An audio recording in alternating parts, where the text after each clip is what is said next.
Ano yung pwedeng maging worst scenario sa Senate kung wala kayong magawa para makarecover, mabawi yung magandang imahe ng Senate?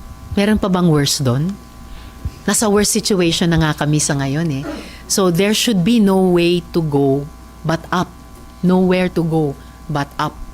So magwasto kami sa harap, sa mata ng mamamayan.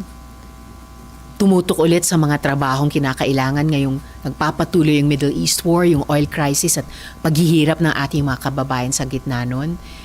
Tuloy yung aming mga trabaho bilang mga senador.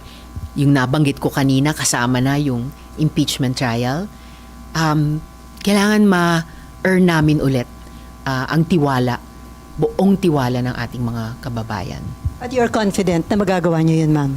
Mabalik yung tiwala ng publiko. Fully intending ang minority na mag-ambag para maibalik ang tiwala ng mamamayan sa ating Senado.